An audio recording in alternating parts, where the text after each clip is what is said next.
Bonsoir tout le monde. Et nous avons commencé la dernière fois à examiner comment se répercute liturgiquement cette fête de Noël. Je rappelle que depuis le 15 novembre commence le carême de Noël, pendant lequel il y a parfois des stichères de avant-fête qui sont chantés les jours de la mémoire de grands saints. Et il y a deux dimanches tout à fait spécifiques, le dimanche des ancêtres et le dimanche des pères, qui précèdent le jour du 25 décembre de Noël. Et le 20 décembre commence l'avant-fête de Noël, pendant les offices ne sont chantés que des chants et des lectures qui concernent cette fête. Et le 24 décembre, c'est un jour tout à fait unique, tout à fait spécial. Il n'y a pas de liturgie eucharistique qui est célébrée ce jour-là. Et à la place, ils sont chantés les heures royales. Donc, je n'avais parlé, c'est une lente méditation sur le mystère de l'incarnation de Dieu dans l'histoire humaine. Les textes chantés Tropers et Chers sont consacrés à la méditation et l'émerveillement pour l'événement qui vient. Donc, j'avais parlé qu'il y a des lectures de l'Ancien Testament, des lectures du Nouveau Testament qui concernent la naissance du Christ. Et là, j'en arrive aux textes qui sont chantés, les stichères. Et à la première heure, je rappelle que les grandes heures royales sont composées de la première heure. On se souvient que dans l'Évangile, on lit que Joseph, après avoir reçu la jeune Marie, vierge, pour qu'elle s'occupe d'elle, pour qu'il la protège, et voici que un jour, elle est enceinte. On sait pourquoi le Saint-Esprit est venu sur elle au moment de l'Annonciation, mais Joseph ne le sait pas. Et il s'étonne que cette vierge, qui était donc d'une parfaite réputation, tout d'un coup, elle est enceinte. Et les textes que nous chantons à la paramonie reflètent cet étonnement de Joseph et tout ce qu'il vit intérieurement. Et voilà, à la première heure, ainsi parle Joseph à la Vierge Marie. Quelle est cette œuvre qu'en toi je puis voir? Je ne sais, et demeure interdit. Me voilà frappé de stupeur. Vite, éloigne-toi de moi secrètement, Marie. Quelle est cette œuvre qu'en toi je puis voir? C'est pour moi la honte au lieu de l'honneur, la tristesse au lieu de la joie. Au lieu d'éloge, c'est l'opprobre que tu me vaux. Je ne supporte plus le blâme des gens, car des prêtres desservant le temple du Seigneur, je t'ai reçu comme Vierge immaculée. Et voilà ce que je vois maintenant. Ensuite, il a eu la visitation de l'ange qui lui annonce que finalement, ce qui est en Marie, cela vient de Dieu. Et donc, à la troisième heure, on chante déjà. Joseph, dis-le-nous, comment la jeune Vierge que tu reçus au sortir du temple saint, tu l'amènes enceinte à Bethléem?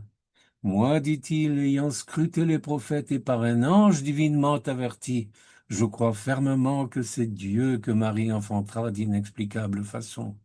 Et pour se prosterner devant lui, les mages viendront de l'Orient, lui rendant un culte divin en offrant de riches présents. Toi qui t'incarnes pour nous, Seigneur, gloire à toi. On voit que dans ce texte déjà se télescopent plusieurs événements qui se sont passés dans le temps, mais pour nous, c'est le seul événement de la venue du Fils de Dieu dans le monde. Encore un autre thème qui est dans ces textes, c'est que le Christ vient pour recréer l'humanité. Il est le nouvel Adam. Bethléem, prépare-toi, que la crèche soit prête à servir. Pardon. Bethléem, prépare-toi, que la crèche soit prête à servir et la grotte à recevoir le Seigneur. Voici venue la pure réalité. L'ombre de la loi s'est dissipée. Naissant d'une vierge, Dieu se montre aux humains, prenant notre forme et déifiant la nature assumée. Adam renouvelé avec Ève s'écrie, sur terre est apparue la bienveillance de Dieu pour sauver le genre humain. Et le tropère de ce jour, de ce 24 décembre, est tout à fait spécifique aussi. Jadis fut inscrite à Bethléem avec le vénérable Joseph, issu de la semence de David, Marie porteuse d'un fruit non semé. Le temps de sa délivrance approchait, et point de place à l'hôtellerie. Mais pour la reine, la rote devint le plus beau des palais. Le Christ vient au monde pour relever son image déchue. Et le Kondakion, la Vierge en ce jour se prépare à enfanter en une grotte ineffablement le Verbe d'avant les siècles. Terre entière à cette nouvelle chante et danse, glorifie avec les anges et les bergers celui qui a voulu devenir enfant nouveau-né, le Dieu d'avant les siècles.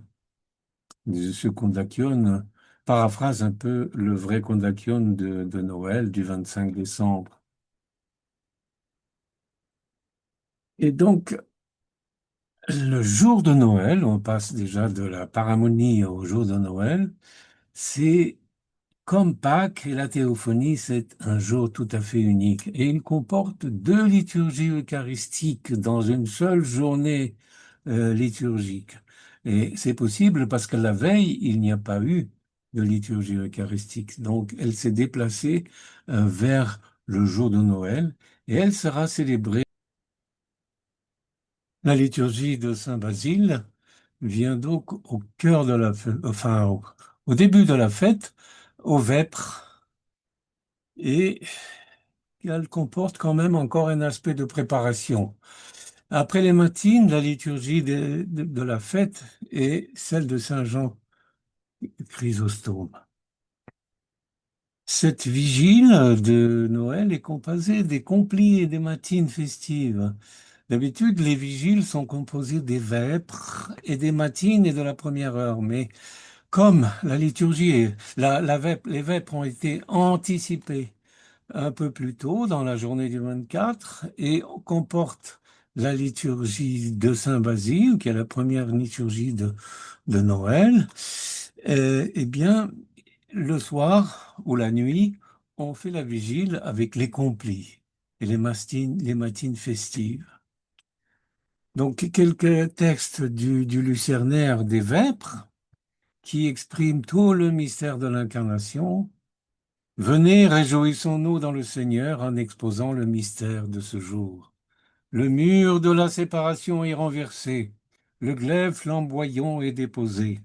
Les chérubins ne gardent plus l'arbre de vie, et moi je participe aux délices du paradis, dont la désobéissance m'avait exclu. Car l'icône immuable du Père divin, l'empreinte de son éternité, prend forme d'esclave en naissant d'une mère vierge, sans subir de changement, et le Dieu véritable demeure ce qu'il était, assumant ce qui lui était étranger, l'humanité, par amour des hommes. Aussi chantons à notre Dieu, toi qui es né de la Vierge, aie pitié de nous.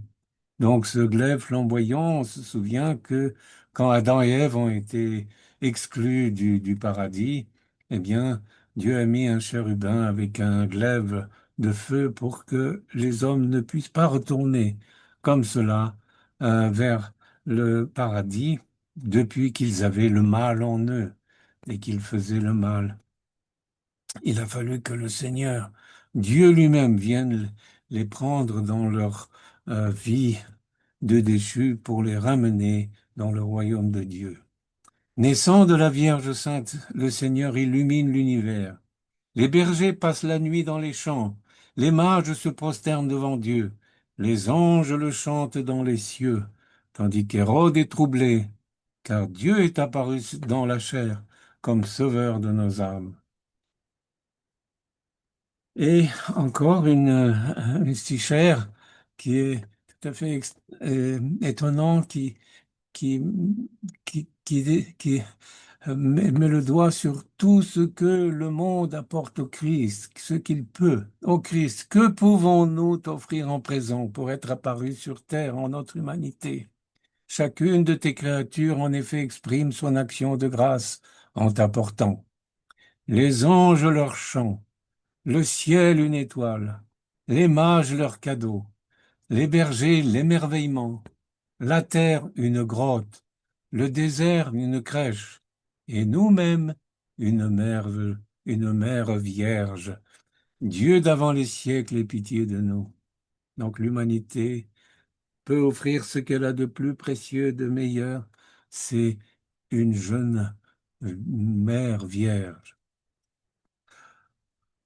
Et enfin, voilà. Et maintenant, on chante cette chichère un peu étonnante aussi, qui rappelle que César Auguste a voulu faire le recensement du monde habité, de tous les gens qui habitaient sur le monde, l'Empire romain, et en fait, c'est une image que reprend l'auteur de cette stichère pour montrer que Dieu refait aussi une sorte de recensement, mais de recensement de tous ceux qui croient en lui. Auguste, régnant seul sur le monde habité, fit cesser la multitude des pouvoirs temporels. Et ton incarnation de la Vierge Immaculée fit cesser la multitude des faux dieux. De même que toutes les cités furent soumises à un royaume universel, de même toutes les nations crurent en un seul Dieu souverain.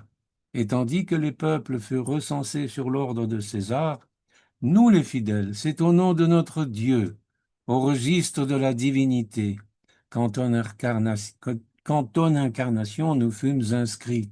Grande est ta miséricorde, Seigneur. Gloire à toi.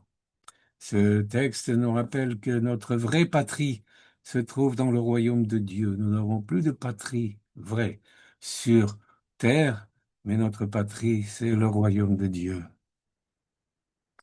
Et au Vêpres, nous avons donc les 8 lectures de l'Ancien Testament.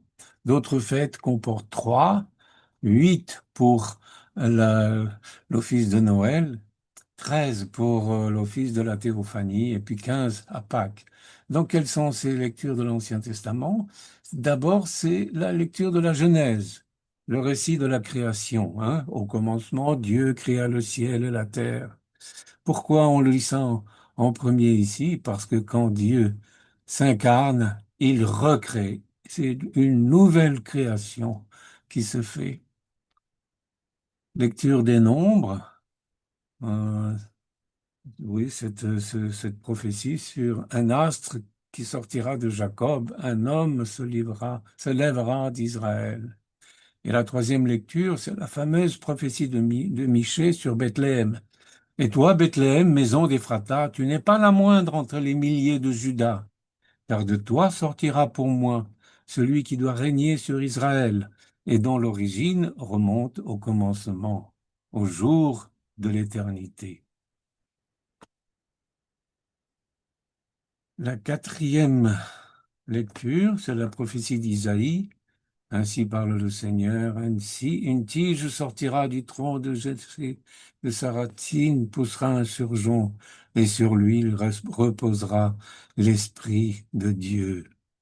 En ce jour-là, la racine de Jessé se dressera comme sceptre des peuples, sur elle reposera l'espérance des nations, et glorieuse sera sa demeure.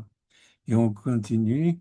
La cinquième lecture, c'est la prophétie de Jérémie. Après cela, il est apparu sur la terre, il a conversé avec les hommes, c'est-à-dire Dieu. Sixième lecture, la fameuse prophétie de Daniel. Et Dieu suscitera un royaume qui jamais ne sera détruit, et son royaume ne passera pas à un autre peuple. Il brisera et fera disparaître tous les royaumes, et lui-même subsistera pour les siècles. C'est le royaume de Dieu, bien sûr. Et septième prophétie, la prophétie d'Isaïe, bien connue, un enfant nous est né, un fils nous est donné, sur ses épaules repose la royauté, et ainsi de suite. Huitième lecture, la prophétie d'Isaïe, cette fameuse prophétie sur la Vierge qui enfante.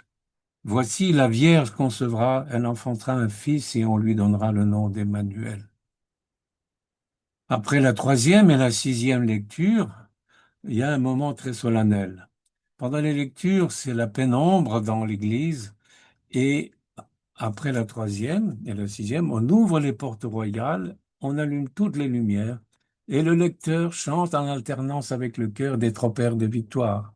Après la troisième lecture, dans le secret de la grotte tu es né, mais le ciel t'annonça à tout l'univers, en employant comme bouche l'étoile, sauveur. Et il t'amena les mages qui devant toi se prosternèrent avec foi, comme deux seigneurs, aie pitié de nous. Et après la sixième lecture, encore, on ouvre les portes royales, le lecteur chante en alternance avec le chœur, le tropaire. Soleil de justice, tu t'es levé de la Vierge au Christ, et c'est une étoile qui t'a montré dans les limites de la grotte, toi l'infini. Elle guida les mages pour qu'ils puissent t'adorer. Avec eux, nous te magnifions. Source de vie, gloire à toi. Donc c'est un moment très solennel. Entre les stropères, le lecteur lit les versets et puis recommence le tropère. C'est un moment très solennel. La lecture, donc toujours après au vêpres, la lecture de l'épître du saint apôtre Paul aux Hébreux, qui nous rappelle qu'à maintes reprises, sous maintes formes, ayant jadis parlé à nos pères par les prophètes, Dieu, en ces derniers temps, nous a parlé par le Fils, qu'il a établi héritier de toutes choses, par qui aussi il a créé les siècles, et ainsi de suite. Et la lecture de l'Évangile, c'est celle de la Nativité chez Saint Luc, c'est-à-dire c'est le récit par le menu de tout ce qui s'est passé au moment de la naissance du Christ. On parle donc du recensement, du départ de Joseph et Marie vers Bethléem. Comme à Bethléem, ils ne trouvent pas d'hôtellerie, ils vont dans la grotte et se passe la naissance. Et les bergers dans les champs ont la révélation de cette naissance par les anges, qui termine par le chant Gloire à Dieu au milieu des cieux, bienveillance parmi les hommes. Et voilà, donc ça c'est et l'émerveillement de tous ceux qui sont autour de cet événement. Et ensuite, c'est la liturgie de Saint Basile, bien connu. Et à la fin de cette liturgie, le clergé et le chœur se rassemblent au milieu de l'église avec un chandelier allumé et on chante le tropère et le condacion de la fête, qu'on n'a pas encore chanté jusqu'à maintenant. Donc, plus tard, dans la nuit, on chante les complis, on lit et on chante les complis. Et il faut dire, j'ai oublié de le mentionner ici dans le texte, qu'on chante d'une manière tout à fait spécifique et avec beaucoup de gloire la prophétie de- d'Isaïe. Hein. Dieu est avec nous, un fils nous est donné, et tout le passage de la prophétie d'Isaïe avec un refrain, Dieu est avec nous, car Dieu est avec nous. C'est vraiment très, très beau. Et à un moment aussi, après notre Père, on chante le tropère de la fête, ta nativité au Christ notre Dieu, a fait resplendir dans le monde la lumière de la connaissance. En elle, les serviteurs des astres ont appris d'une étoile à t'adorer, toi, soleil de justice, et à te connaître, Orient venu d'en haut. Seigneur, gloire à toi. Et le Kondakion, la Vierge aujourd'hui enfante celui qui surpasse tous les êtres, et la terre offre une grotte à l'inaccessible. Les anges le glorifient avec les bergers, et les mages font route avec l'étoile, car il est né pour nous, petit enfant, le Dieu d'avant les siècles. Le mégalinaire, qui est chanté après le polyéléos plusieurs fois et entrecoupé par des versets. Nous te magnifions, ô Christ, source de vie, qui pour nous, en ce jour, a pris chair de l'inépousée et très pure Vierge Marie. Et les versets, acclamez Dieu, tous les habitants de la terre, chantez à la gloire de son nom, le psaume 65. À son peuple, il envoie la rédemption, saint et redoutable est son nom, psaume 119, 111. Il m'invoquera, tu es mon Père, psaume 89. Et moi, j'en ferai le premier-né, plus haut que les rois de la terre, psaume 89. Devant lui se prosterneront tous les rois de la terre. Psaume 72. Avant l'aurore, je t'ai fait naître de mon sein. Psaume 109. Le Seigneur m'a dit, tu es mon fils, aujourd'hui je t'ai engendré. Donc bien avant tous ces événements que nous fêtons, dans les psaumes, il y a déjà beaucoup de prophéties de cette préfiguration de cet événement. D'une manière un peu dans l'ombre, les gens, les auteurs des psaumes, eh bien, sentaient qu'il va se passer vraiment quelque chose et le Saint-Esprit les a euh, inspirés pour dire ces mots. Le Prochiménon, toujours le psaume 109. Avant l'aurore, je t'ai fait naître de mon sein, le Seigneur l'a juré et ne se dédira pas. Le verset, le Seigneur dit à mon Seigneur, siège à ma droite, de tes ennemis je ferai le support de tes pieds. Voilà. Donc elle a une belle icône de cet événement avec Marie qui cette fois regarde euh, le Saint Joseph qui est un peu dans le trouble. Eh bien, le canon de la fête. Et le premier Irmos de la fête, nous le connaissons, c'est celui qui a été chanté le, depuis la fête de l'entrée de la Mère de Dieu au temple. Et c'était chanté en guise de catavasia. Mais là, c'est le canon lui-même. Le Christ vient au monde, glorifiez-le. Le Christ descend des cieux, allez à sa rencontre.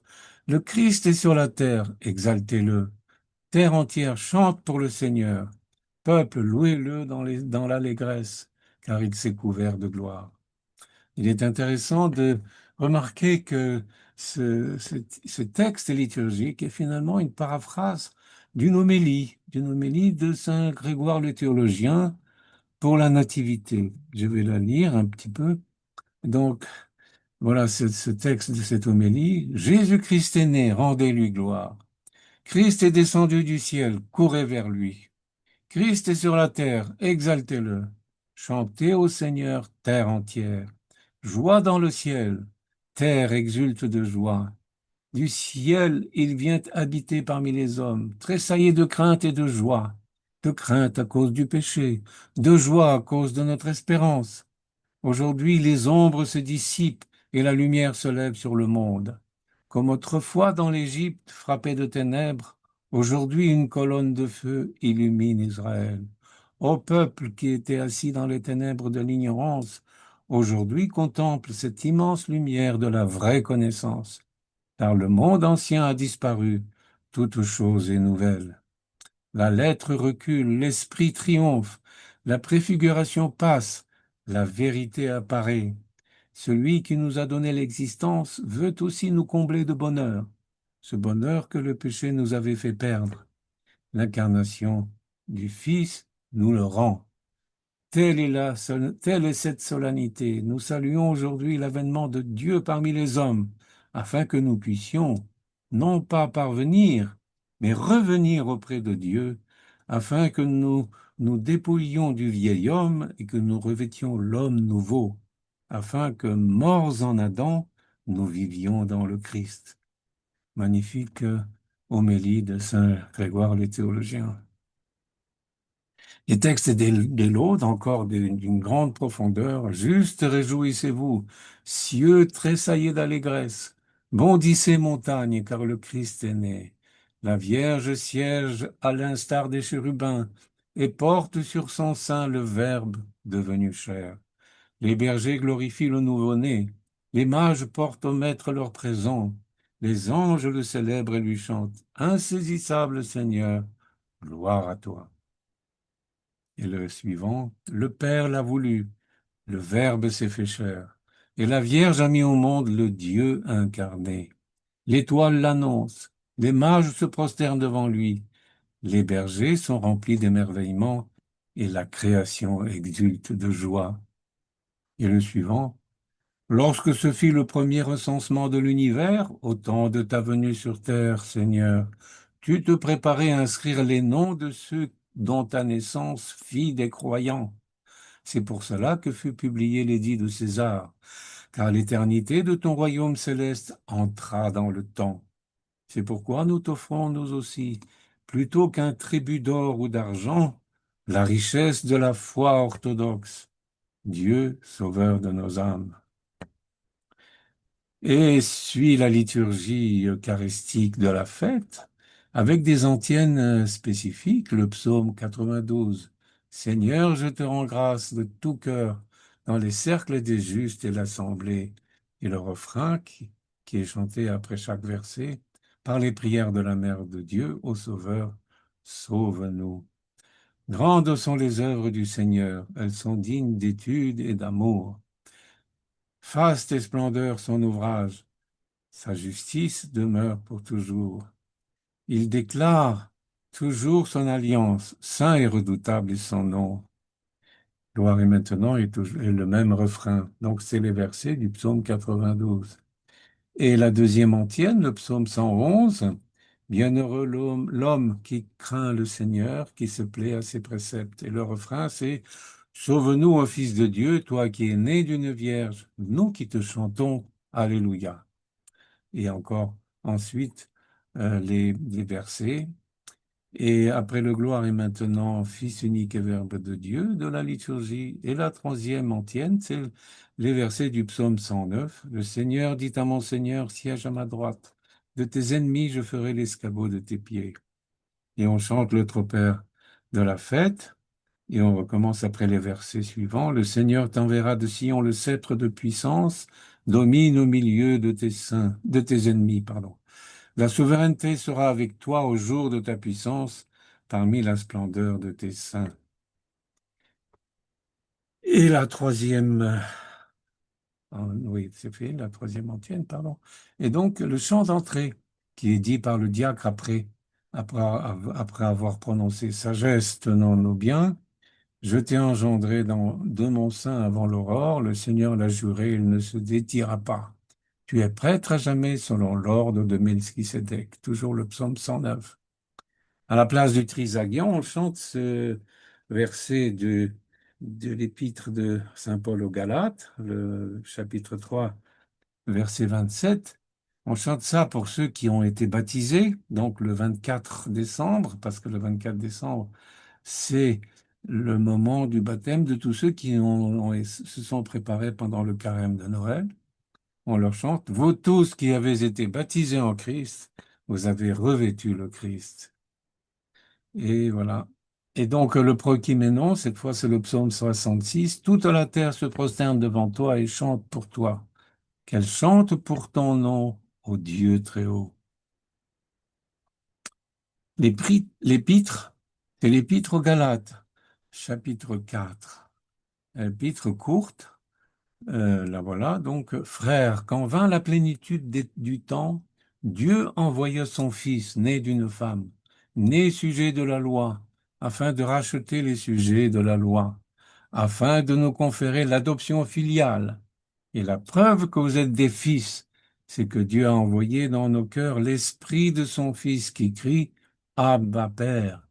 Aussi n'es-tu plus esclave, mais fils.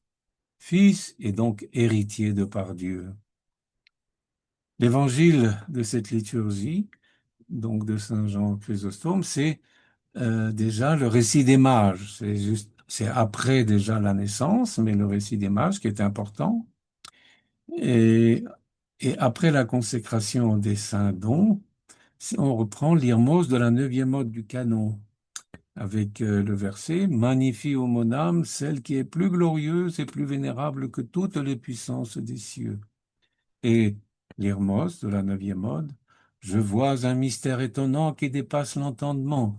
Une grotte est devenue le ciel et la Vierge remplace le trône des chérubins. La crèche est la demeure où repose le Christ, notre Dieu infini, que nous chantons et magnifions.